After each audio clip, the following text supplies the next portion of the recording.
Welcome back to my channel JBR Online Classes. Like, share and subscribe my channel.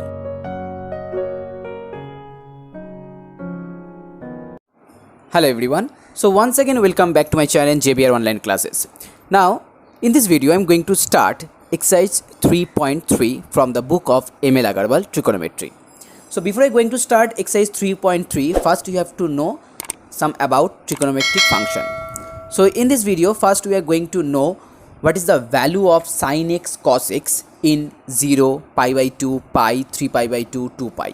Okay, in the previous class you know the value of 0 degree, 45 degree, 60 degree and up to 90 degree. Okay, but in this video or in this class, that means class 11, you are going to know the value of pi, 3 pi by 2 and 2 pi. So first consider this is a circle. A circle is a unit circle. Now what is the meaning of unit circle? A unit circle means a radius equal to 1. A unit circle, that means a radius equal to 1. So here OA equal to 1 as well as OB, OA dash, OB dash and as well as OP. OP is also the radius, that equal to also 1. So now if radius equal to 1, then the circumference of this circle will be 2 pi. Why 2 pi? As the formula of the circumference is 2 pi r. Okay, that means 2 pi into r, that means 2 pi into 1, so that equal to 2 pi. So here the circumference equal to 2 pi. Now if we start from A and move in the anti-clockwise, then after A, that is the point B, and after that A dash, that is the point B dash. Okay, so here A equal to 0 degree. Okay, now here B equal to 90 degree. 90 means pi by 2. Then A dash equal to pi means 180 degree. Then 3 pi by 2, that means B dash, and again A, that is 2 pi. 2 pi means a full circle, that means 360. So here the coordinates. Here the coordinates of A, as the radius equal to 1, that means here the value of x equal to 1 and value of y equal to 0. So here the coordinate will be 1, 0. Then the coordinate of B equal to, as here x equal to 0 and y equal to 1, so 0, 1. Here x equal to minus 1, y, 0, so minus 1, 0. And coordinate of B dash, x equal to 0 and y equal to minus 1. Okay, now as here you know the coordinates of A, B, A dash, B dash and A also. So here first let P be a point. P be a point on the circumference. And the coordinates of P equal to A, B. That means here x coordinate equal to A and y coordinate equal to B. So first here you have to find out sine 0. Okay, now for there sine means perpendicular by hypotenuse. Perpendicular by hypotenuse. Now what is the value of your perpendicular? Here perpendicular is the value of the coordinate of y. Okay, here the perpendicular, the value equal to coordinate of y. Remember that. So that will be 0. As here in for sine 0, here the coordinate of y equal to 0. That means 0 by 1, as hypotenuse equal to 1, so that equal to 0. Now next one, sine pi by 2. For sine pi by 2, that means here the point, and here the x coordinate will be 1. So 1 by 1, that equal to 1. Okay, so that means always remember that to find out the value of sine, you have to consider the y coordinate. And to find out the value of cos, you have to consider the x coordinate. So that's why here cos 0 equal to 1, cos pi by 2 equal to 0, cos pi equal to minus 1, as here x coordinate minus 1, here y coordinate 0, that's why 0. Okay, so that means for the sin x equal to 0, when the point P on the unit circle A or A dash is 0, then pi, then 2 pi, 3 pi or minus 2 pi here. So that means x equal to 0 for plus minus pi, for positive and negative both, plus minus 2 pi. That means x is an integral multiple of pi. Integral multiple of pi, as here pi, that means 1 into pi, then 2 pi, 2 into pi, then 3 pi, then 4 pi. So that's why here written here the multiple of pi. Okay, so here we can write down x equal to n pi, where n is any integer. That means 1, 2, 3, 4, 5. Now for the cos. For the cos, here cos x equal to 0 when the point P on the unit circle coincides with the point B or B dash. That means here for x equal to pi by 2, after that 3 pi by 2. Okay, that means here we consider the value of the the cos value 0. So first 0 equal to in pi by 2, second 0 3 pi by 2, then after that 5 pi by 2, as same as cos minus pi by 2 equal to 0, and then again minus 3 pi by 2, and then minus 5 by 2. So here x equal to plus minus pi by 2 plus minus 3 pi by 2. That means here x is an odd multiple of pi by 2. For the sign, x is an positive for any integer and is the integral multiple of pi, but here x is the odd multiple of pi by 2. That's why here 2n plus 1. Now why 2n plus 1? You know that 2n, if you multiply, as if n be any integer, and if you multiply 2 with n, then it becomes a even number always. If you multiply 2 with an even or odd number, then it will become even number always. So as here 2n plus 1, now 2n plus 1 means a odd number. If you add 1 with an even number, it becomes the odd one. So 2n plus 1 represent the odd number, the odd multiple. That's why written here odd multiple. So 2n plus 1 into pi by 2, where n is any integer. That means sin x equal to 0 when x equal to n pi, where n is an any integer, and cos x equal to 0 when x equal to 2n plus 1 by pi by 2. N is any integer. Okay. The next one. The next thing is domain and range of a trigonometric function. So first you have to know what is domain of a function. The domain of a function is the complete set of possible values of the independent variable for which the function remain finite. Remember that. So a domain is a complete set of possible values of the independent variable for which the function remains finite. So here, for example, if y equal to 5x, so y equal to 5 is a function, that means here the value of y depend on the value of x. x का कोई भी value होगा और उसके ऊपर depend करेगा y का value, लेकिन यहाँ पर x का वैल्यू ऐसा होना चाहिए जैसे इस इक्वेशन का जो वैल्यू है वो हमेशा फाइनाइट सोल्यूशन ही रहना चाहिए. Suppose here x equal to 1, then it will be if 5 into 1 5. If x equal to 2, 5 equal to 2. इसका मतलब x का वैल्यू के ऊपर डिपेंड करता है. x का वैल्यू ऐसे लेना होगा हम लोगों को जैसे इस इक्वेशन का वैल्यू हमेशा फाइनाइट रहना चाहिए. Now suppose if example equal to y equal to 5 by x, then x not equal to 0. क्योंकि अगर यहाँ पर x का वैल्यू 0 आ गया तो y का वैल्यू इनफाइनाइट हो जाएगा. बट डोमेन में ये बोला है which function remains finite. Function हमेशा फाइनाइट सोल्यूशन ही देना चाहिए. इसका मतलब x के ऊपर जो वैल्यू हम लोग पुट करेंगे, x के वैल्यू के ऊपर डिपेंड करके y का जो सारा वैल्यू आएगा उस सेट को हम बोलेंगे domain of the function. Now next one, range of the function. Range of the function is the complete set of all possible resulting values of the dependent variable. That means यहाँ पर range का मतलब क्या है, minimum और maximum value. इसका मतलब x का मिनिमम वैल्यू जितना होगा उसके ऊपर डिपेंड करके y का जो वैल्यू आएगा वो मिनिमम रेंज होगा, और x का जो मैक्सिमम वैल्यू होगा उसके ऊपर डिपेंड करके y का जो वैल्यू आएगा वो मैक्सिमम रेंज होगा. सो इसका मतलब यहाँ पर x का वैल्यू को डालने के बाद y का जो वैल्यू आएगा उसको हम रेंज का फंक्शन बोलेंगे. तो पहले आ गया डोमेन. अब डोमेन को हम फंक्शन में कन्वर्ट करेंगे, फिर फंक्शन से हमको रेंज मिलेगा. Clear? So that is called domain and range of the function. So here the next domain and range of the trigonometric function. We know that sine x and cos x are defined for all real value of x. That means x का कोई भी value ले लो, sign और cos का हमेशा finite solution रहेगा.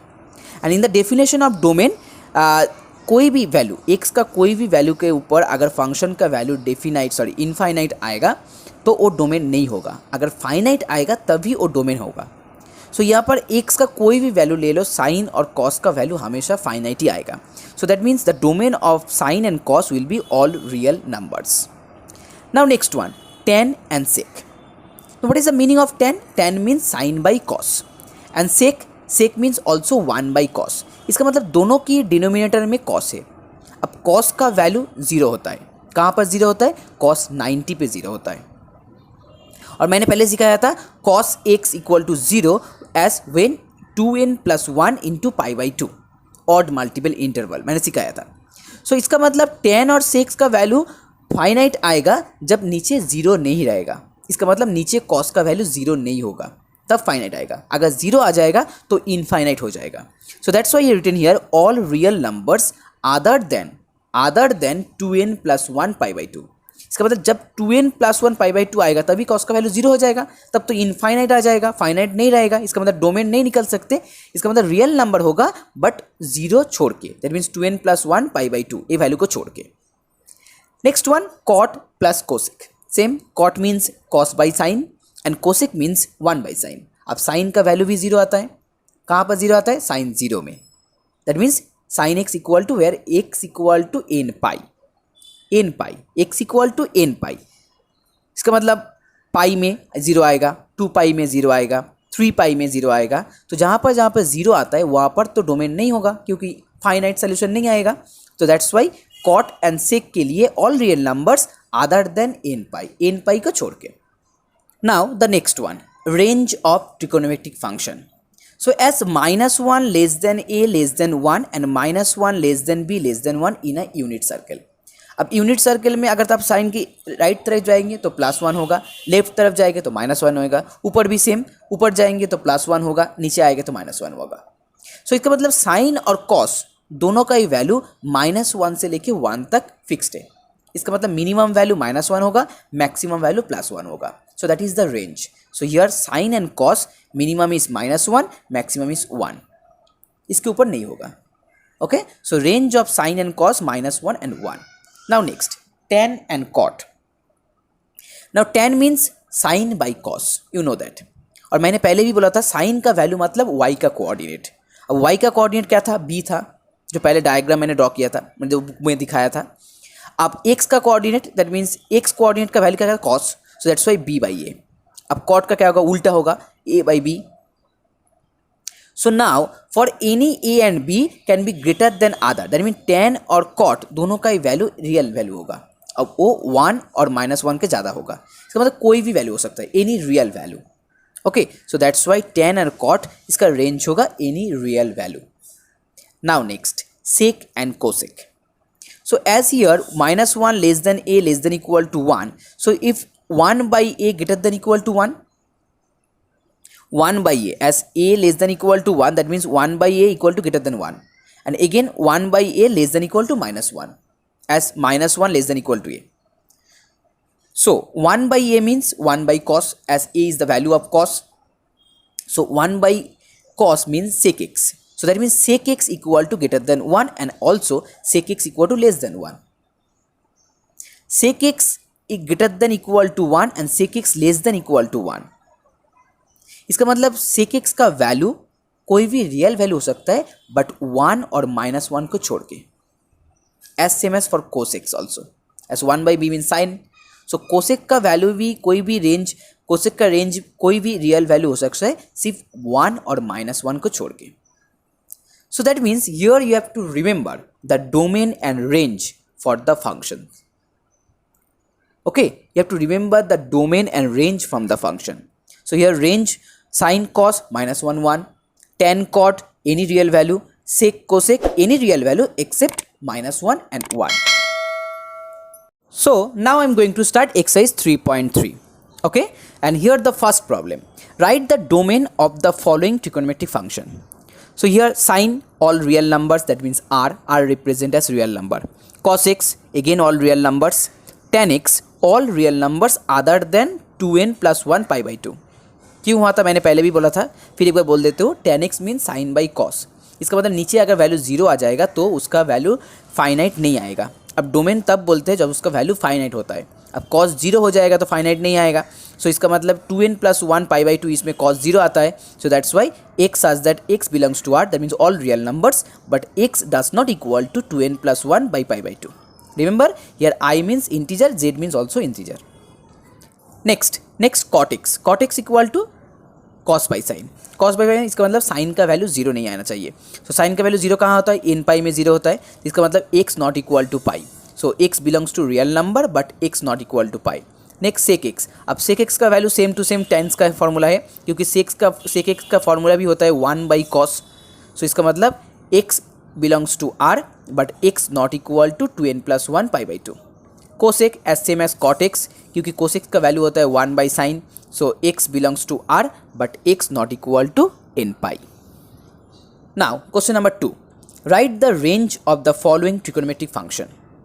Sign और cos दोनों का ही रेंज होता है -1 से लेके 1 तक, so -1, 1. Next tan and cot. ना टेन का होता है, टेन एंड कॉट का सेम होता है any real value, that means r. Next one sec and cosec. Sec और कोसेक कोई भी रियल वैल्यू हो सकता है except -1 and 1.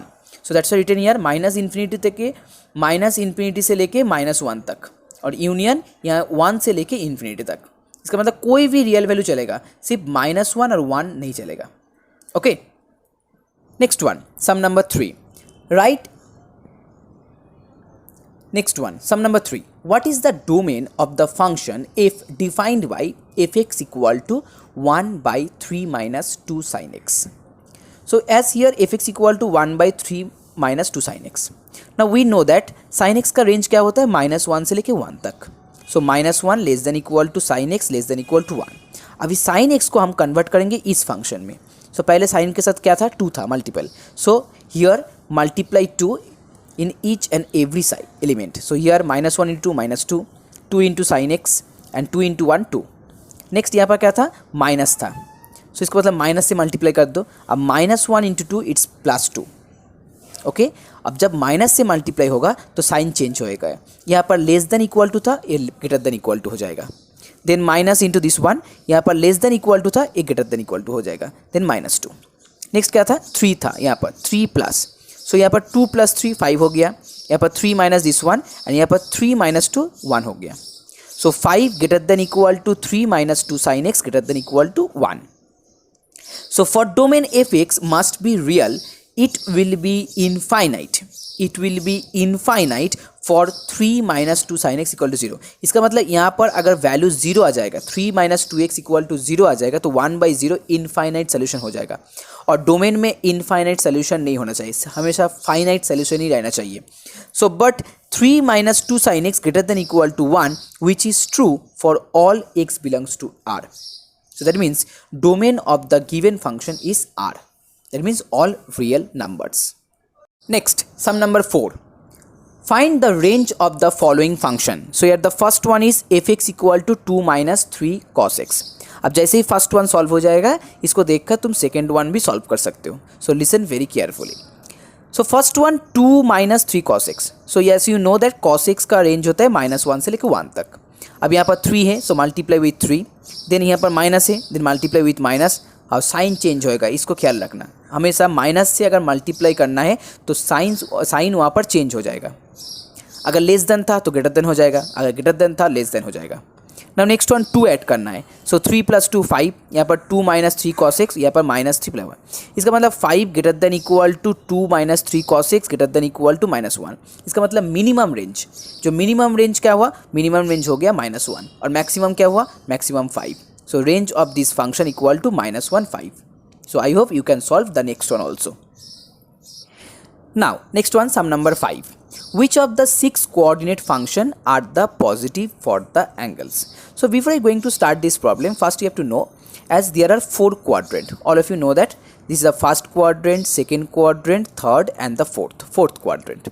Okay, so first one, in the first quadrant all trigonometric functions are positive. That means sine, cos, tan, cosec, cot, sec. Okay, all trigonometric function are positive. In the second quadrant, only sine and cosec positive. Second quadrant, only sine positive. अब if sine positive, then cosec भी positive हो जाएगा, क्योंकि 1/sin का मतलब ही cosec होता है. In the third quadrant, tan और cot positive होगा. In the fourth quadrant, cos और sec positive होगा. अब इसको याद रखना जरूरी है. ओके, फर्स्ट में ऑल पॉजिटिव होगा, सेकेंड में साइन और कोसेक पॉजिटिव होगा, थर्ड में टेन और कॉट, और फोर्थ में कॉस और सेक पॉजिटिव होगा. अब इसको याद रखने के लिए एक यहाँ पर एक लाइन होगा. अब उस लाइन वेरी इजी है. That means the line said that add sugar to coffee. Add ADD add sugar to coffee. What is the meaning of add? Add means all. Then sugar for sine. Then 2 for tan, and then coffee for cos. So add sugar to coffee. Okay, सो इस तरह से तुम याद रख सकते हो जो कौन से क्वाड्रेंट में कौन सा वाला पॉजिटिव होगा। Now here the first one 5 1 x equal to 4π/3। अब पाई का मतलब क्या होता है 180, so 4 into 180/3 that equal to 240। So पहले तुमको निकालना है 240 कौन सा क्वाड्रेंट में लाई करता है। फर्स्ट क्वाड्रेंट में 0 से 90 हो गया, सेकेंड क्वाड्रेंट में 90 से 180 तक हो गया, थर्ड में 180 से लेकर 270 तक। इसका मतलब 240 थर्ड क्वाड्रेंट में लाई करता है। इसका मतलब यहाँ पर tan और cot पॉजिटिव होगा, so answer tan and cot। Now the second one 5 2। अब 5 2 में एक नेगेटिव वैल्यू दिया हुआ है -7π/3। इसका मतलब नेगेटिव एंगल दिया हुआ है। अब नेगेटिव एंगल से हम यहाँ पर पॉजिटिव वैल्यू फाइंड आउट नहीं कर सकते। इसका मतलब पहले मुझे नेगेटिव एंगल को पॉजिटिव एंगल में कन्वर्ट करना होगा। And as we know that the terminal position of x plus 2n pi where n belongs to z same as that of x। इसका मतलब अगर कोई भी x का कोई भी वैल्यू हो उसके साथ अगर 2n pi ऐड किया हुआ जा सकता है तो उसका वैल्यू सेम रहेगा। After adding 2n pi with x the value will be remain same for any trigonometric function that means sin, cos, tan, cosec, sec। सो यहाँ पर हमें चेक करना होगा इसके साथ 2n पाई ऐड करने के बाद यहाँ पर पॉजिटिव वैल्यू कहाँ पर आता है। सो पहले if n equal to 1 then -7π/3 plus 2 pi. अब 2 पाई ऐड करेंगे यहाँ पर देखिए नेगेटिव वैल्यू ही रह जाएगा, पॉजिटिव नहीं आएगा। अब next one n equal to 2, सो यहाँ पर 2 into 2 pi that means 2 into 2 pi, सो यहाँ पर 4 पाई। अब इसको ऐड करने के बाद यहाँ पर एक पॉजिटिव वैल्यू आ रहा है दैट इज़ 5π/3। अगर 2 पाई लेके भी पॉजिटिव वैल्यू नहीं आता तो यहाँ पर 3 पाई लेना होगा, उसके बाद 4 पाई। इसका मतलब एक के बाद चेक करके देखना होगा आपको कि नेगेटिव से पॉजिटिव कहाँ आ रहा है। जहाँ पर पॉजिटिव आएगा वहाँ पर छोड़ दीजिए। So that means here -7π/3 plus 4 pi that equal to 5π/3। Now 5π/3 means 300। अब 300 कहाँ पर लाई करता है, 300 लाई करता है फोर्थ क्वाड्रेंट में, यहाँ पर 270 से लेकर 360। सो कॉस और सेक यहाँ पर पॉजिटिव होगा। Next some number 6। In which quadrant does x lie if cos x is positive and tan x is negative. That means fourth quadrant. Fourth में कॉस पॉजिटिव होता है, बाकी सब नेगेटिव होता है। Next one sine and cos both are negative. Sine और cos दोनों ही नेगेटिव होगा। अब थर्ड क्वाड्रेंट में सिर्फ tan पॉजिटिव होता है, वहाँ पर बाकी सब नेगेटिव होता है, so third quadrant. Next sine positive cos negative. अब साइन पॉजिटिव कहाँ में होता है, साइन पॉजिटिव होता है सेकेंड क्वाड्रेंट में। सेकेंड क्वाड्रेंट में साइन को छोड़ के बाकी सब नेगेटिव होता है, सो यहाँ पर ये सेकेंड क्वाड्रेंट होगा। Last one sine x 2/3 cos 1/3। अब यहाँ पर साइन पॉजिटिव है बट कॉस -1/3 नेगेटिव है। अब देख के मालूम हो रहा है ये वाला भी सेकेंड क्वाड्रेंट होगा, क्योंकि नहीं होगा। क्यों नहीं होगा, as you know sine square x plus cos square x equal to 1, but यहाँ पर साइन स्क्वायर का वैल्यू क्या है 4/9, कॉस स्क्वायर का है 1/9, दैट मीन्स 5/9। इसका मतलब वैल्यू 1 नहीं आ रहा है। इसका मतलब यहाँ पर जो साइन और कॉस का वैल्यू दिया हुआ है वो गलत है। सो पहला वाला जो प्रॉब्लम है वहाँ पर भी आपको चेक करना होगा। 4/5 दिन 16/25 या 9/25। अब देखिए 25/25 1 आ रहा है, इसका मतलब इसका वैल्यू सेम ठीक दिया हुआ है। अब यहाँ पर वैल्यू गलत दिया हुआ है, तो पहले चेक कर लो कि साइन स्क्वायर पर कॉस स्क्वायर इक्वल टू 1 आ रहा है कि नहीं, उसके बाद तुम्हें निकालना है। सो that is it's not. Next some number 7। Find the values of the following 10, 25 π/4। अब 25 π/4 को वैल्यू तो हमको मालूम नहीं है। हम लोगों को क्या मालूम है, हम लोगों को π/2 मालूम है, π/3 मालूम है, π/4 मालूम है, π/6 मालूम है। सो यहाँ पर जो 25 π/4 दिया हुआ है इसको हम इस फॉर्मेट में चेंज करेंगे as x equal to 2n pi plus x। तो यहाँ पर मैंने हमको π/4 का वैल्यू मालूम है, सो x को 5/4 से कंसिडर करेंगे। अब यहाँ से π/4 के साथ क्या ऐड करने पे 25/4 आएगा वो हम लोगों को कैलकुलेशन करना पड़ेगा।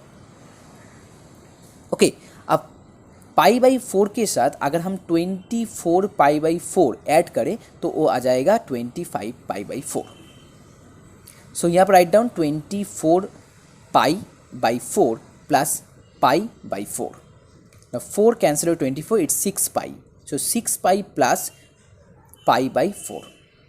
Now 6 pi means 3 into 2 pi. So it means here 2n pi. So value of n equal to here 3. अब 2n pi plus pi by 4 formula यहाँ होता है x. इसका मतलब जो लास्ट यहाँ पर था वो भी यहाँ हो जाएगा. So tan x equal to tan pi by 4 equal to 1. Next one, sin 31 pi by 3. Pi by 3 का वैल्यू तुम लोग मालूम है. सो पाई बाई 3 के साथ अगर 10 पाई ऐड किया जा सकता है तो 31 पाई बाई 3 हो जाएगा. अब 10 मीन्स 2 पाई इंटू 5, इसका मतलब फॉर्मूला सेम आ जाएगा 2n pi plus x. So it will be pi by 3 then root 3 by 2. Then last one 5 pi by 3. अब हमेशा प्लस करके आंसर आएगा ये कोई ज़रूरत नहीं है, माइनस भी हो सकता है. अब 5 पाई बाई 3 आने के लिए यहाँ पर 2 पाई माइनस पाई बाई 3 करना ज़रूरी है. ऐसे देखिए 3 into 6 minus pi that equal to 5 pi आ जाएगा. सो इसका मतलब सेक यहाँ पर माइनस हो गया, minus pi by 3. Now as you know that cos minus theta equal to cos theta. अब कॉस का वैल्यू अगर माइनस होगा तो यहाँ पर प्लस हो जाएगा. इसका मतलब सेक का भी होगा क्योंकि sec means 1 by cos. So sec minus theta equal to sec theta. So that means here sec minus pi by 3 equal to sec pi by 3 and that equal to 2. Now sum number 8(1). Find the values of the following. Cot minus 7 pi by 4. As same as the previous one. So you have to just arrange this one. It's minus 2 pi plus pi by 4. That becomes minus 7 pi by 4. अब minus 2 pi के साथ minus 1 add कर सकते हैं. So यहाँ पर cot pi by 4 that equal to 1. Sin minus 17 pi by 3. It's minus 6 pi plus pi by 3 that equal to root 3 by 2. Now the last one 8(3). Cosec minus 25 pi by 3. That equal to minus 8 pi minus pi by 3. So by the formula it will be minus pi by 3. अब sin minus theta equal to sine theta होता है, minus sine theta होता है, और tan minus theta भी minus tan theta होता है. अब साइन अगर माइनस साइन थीटा होगा तो कोसेक भी एक ही होगा. So minus cosec pi by 3 that equal to minus 2 by 3 root 3. Okay.